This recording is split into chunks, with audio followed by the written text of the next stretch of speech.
Merdeka! Merdeka!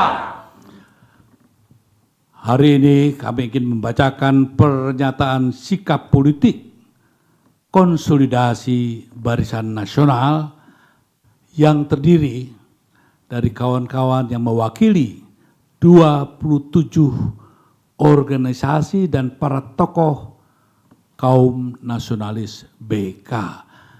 Untuk selanjutnya saya minta dari kanan kiri, saudara silakan.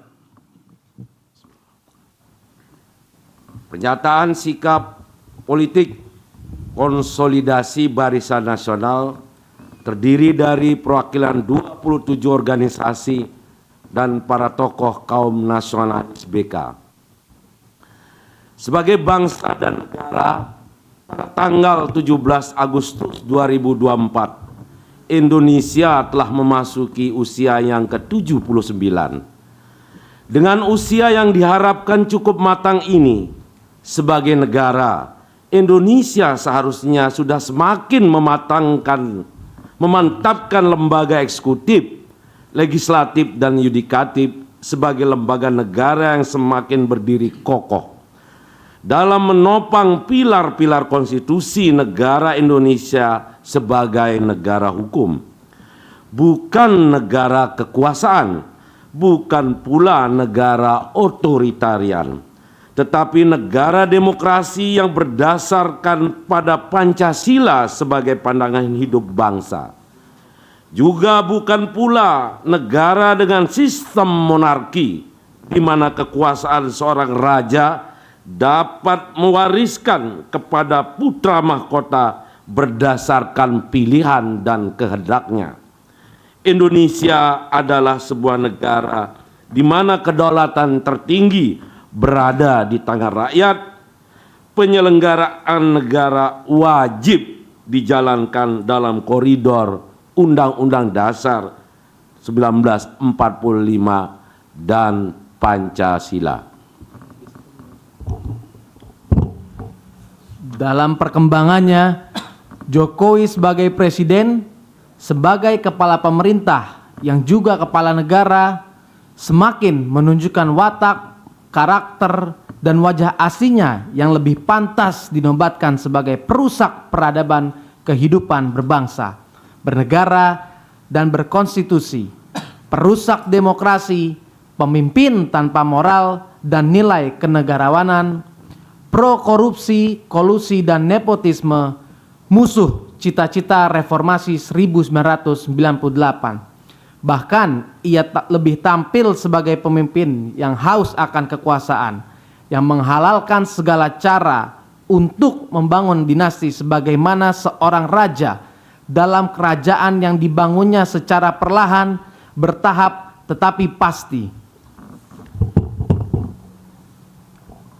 Oleh karenanya, penyalahgunaan kekuasaan yang sangat destruktif dan jauh dari amanat para pendiri bangsa dan cita-cita kemerdekaan 1945 dilakukan dan diterapkan dalam melaksanakan tugas penyelenggaraan negara dalam kewenangannya sebagai Presiden RI, penguasa tertinggi di Republik ini, di mana kebusukan ini sejak awal ditutupi secara rapih dan ditingkatkan intensitas pencitraan diri sebagai presiden pro rakyat kecil dan tampil sebagai seorang patriot bangsa, seakan pembawa Indonesia yang kelak lewat tangan kekuasaannya bakal menjadi sebuah negara super kuat atau disilahkan Indonesia emas pada tahun 2045.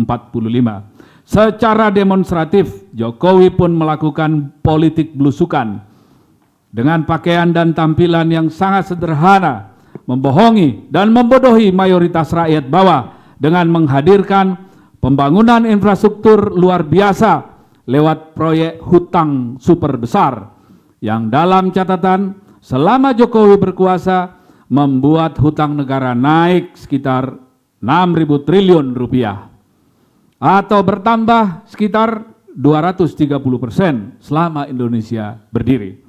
Hutang super besar ini sangat membebani masa depan rakyat Indonesia.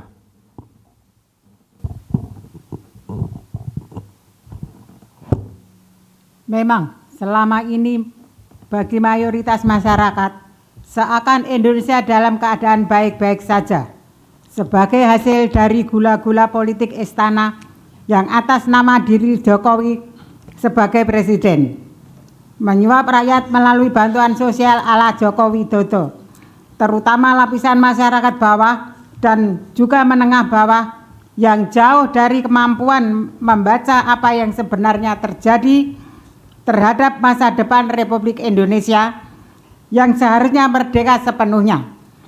Sebagaimana amanat Trisakti, berdaulat di bidang politik, berdikari dan mandiri di bidang ekonomi, dan berkepribadian di bidang kebudayaan.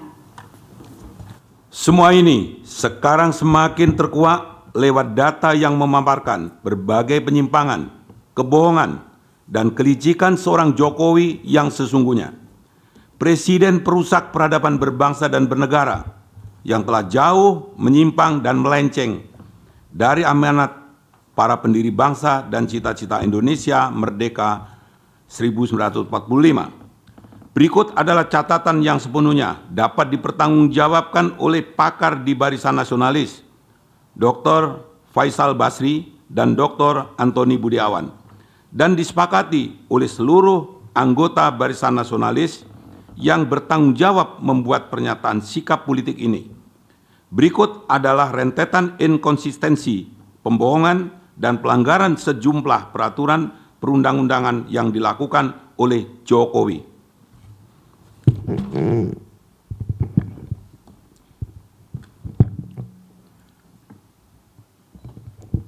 Sumpah Jokowi yang akan melaksanakan Trisakti secara murni dan konsekuen berikut nawacita dan revolusi mental telah gagal total. Bahkan tidak diperdulikan yang berujung dengan menghasilkan realita yang jauh dari harapan dan sebaliknya. Janji SMK sebagai mobil nasional kebanggaan bangsa tidak terbukti, tidak terwujud, dan ternyata hanya merupakan kampanye politik pribadi yang masuk dalam ranah pembohongan publik yang serius. Penetapan 215 proyek strategis nasional atau PSN lewat peraturan Presiden nomor 3/2016 melanggar konstitusi dan berdampak merugikan rakyat secara serius. Revisi Undang-Undang KPK tahun 2019 telah digunakan Jokowi untuk menjadi alat kekuasaannya dengan cara menyandera dan mengintimidasi para pelaku kasus korupsi untuk dijadikan alat politik atau politik sprindik dalam upaya mengakumulasi kekuasaannya. Undang-Undang Cipta Kerja yang telah dinyatakan inkonstitusional oleh Mahkamah Konstitusi dengan sengaja diterbitkan kembali melalui Perpu Cipta Kerja yang jelas-jelas merupakan pembangkangan konstitusi seorang presiden. Hanya dengan alasan manipulatif berkaitan dengan faktor kegentingan memaksa akan ada krisis ekonomi global yang faktanya tidak pernah ada. Pelaksanaan dan penjabaran Undang-Undang IKN yang dilakukan oleh Jokowi merupakan perampasan lahan, tanah adat, hak ulayat rakyat yang secara sadar dialihkan Jokowi untuk kepentingan oligarki, pemilik modal. Dengan hak pengelolaan 190 tahun, langkah politik Jokowi ini berpotensi melahirkan sebuah desain negara dalam negara, di mana para oligark sebagai penguasa negara baru ini.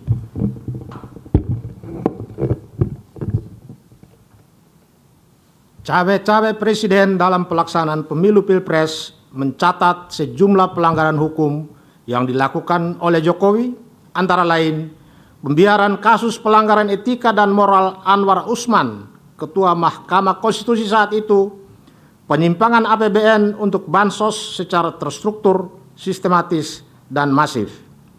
Jokowi secara sadar dan sengaja melakukan praktek nepotisme yang telah mendorong Gibran berhasil menduduki calon wakil presiden RI 2024-2029 lewat dorongan kekuasaannya, power abuse, berlanjut dengan upaya membiarkan terjadinya kisruh atau kekacauan konstitusi demi meloloskan Kaisang yang terbukti sebagai sosok penyebab timbulnya gelombang amarah masyarakat yang mengancam integritas bangsa.